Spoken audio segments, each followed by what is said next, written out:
kurang mengenakan datang dari aktor Baim Wong yang baru saja mendapat musibah. Ia setelah sebelumnya pernah alami hal serupa, kini Baim Wong kembali diuji oleh robohnya atap kantor yang rusak akibat curah hujan deras yang terjadi pada 1 Maret lalu. Tentu hal ini menjadi sebuah teka-teki, di mana kantor yang dibangun oleh Baim terbilang sangat mewah dan pastinya menggunakan bahan bangunan yang juga berkualitas. Namun apa daya, bencana alam yang lebih dahsyat dari yang diperkirakan membuat Baim Wong harus memutar otak untuk menyusun kembali kerusakan yang terjadi di kantor barunya itu. Dan seperti inilah detik-detik di mana air hujan masuk ke dalam kantor baru milik Baim Wong. Diganti semua syukurnya. Hah? Garansi. Listrik awas tuh. Oh iya ini udah bocor nih. Kok bisa ya ini ya? Bocor ini doang ya? Ini doang. Banyak.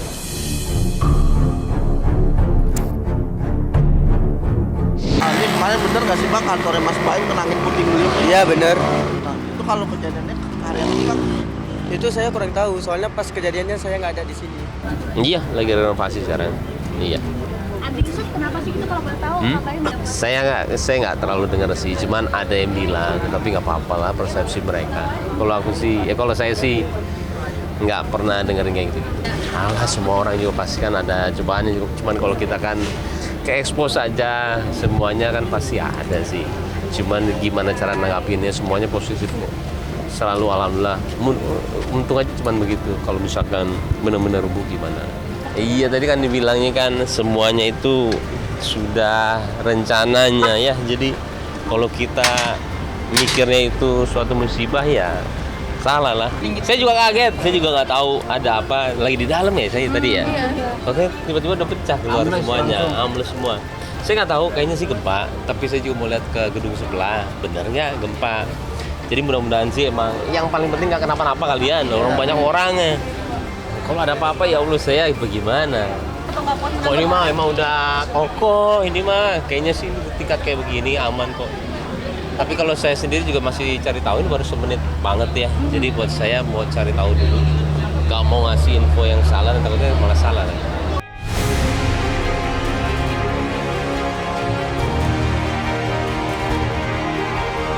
Tidak hanya runtuhnya atap kantor, musibah lain yang harus dialami oleh Baim, di mana ia sempat menjadi korban penipuan melalui pesan WhatsApp yang membuat rekeningnya diretas oleh orang tak dikenal. Kejadian itu berawal dari munculnya sebuah pesan WhatsApp yang diterima oleh Baim dari seorang yang mengaku kurir dan mengirimkan file sebagai bukti foto paket.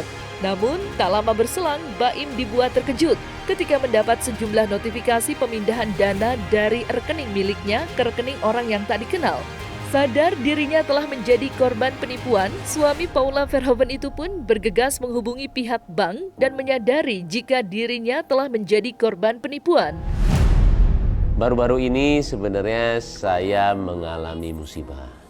Minggu kemarin saya menerima WhatsApp dari nomor yang tidak saya kenal.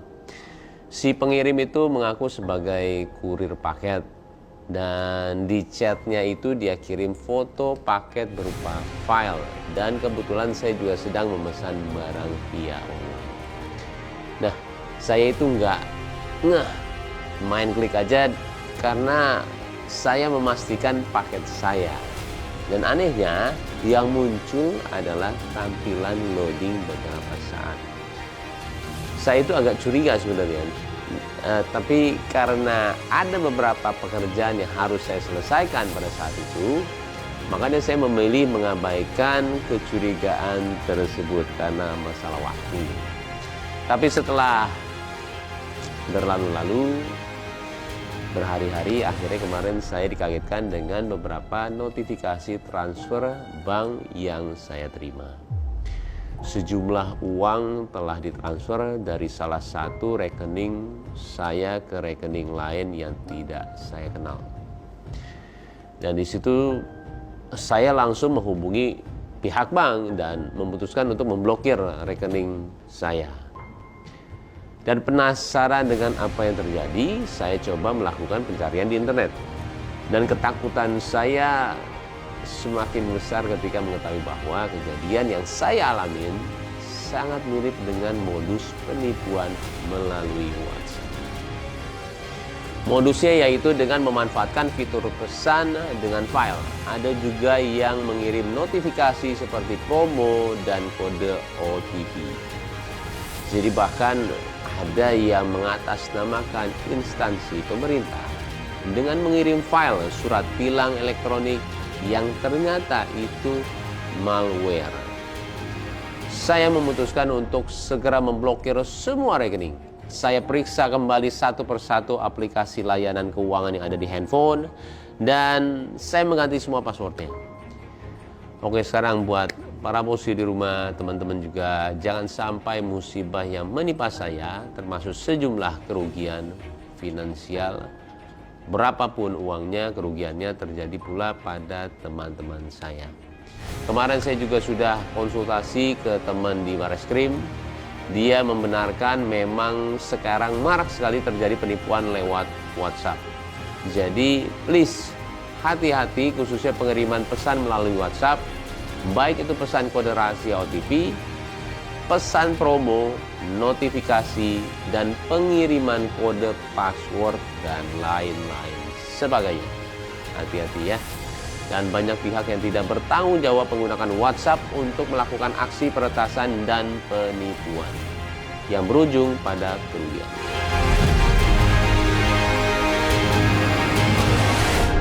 Ini sebenarnya rekayasa sosial yang sudah berjalan lebih daripada 1 tahun.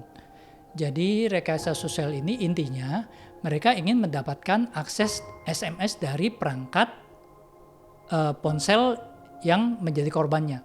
Dan perangkat ponsel ini kabar buruknya Android.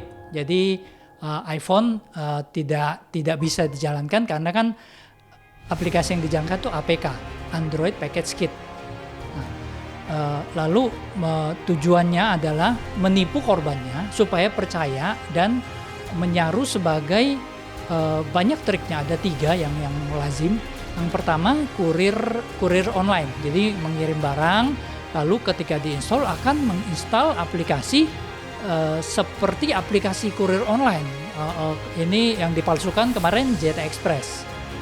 Lalu jika korbannya percaya, mereka mengira bahwa ini ada kurir yang akan mengirimkan paket, lalu diinstal aplikasinya, ternyata memberikan akses membaca SMS kepada aplikasi itu. Nah, rupanya aplikasi itu mencuri SMS.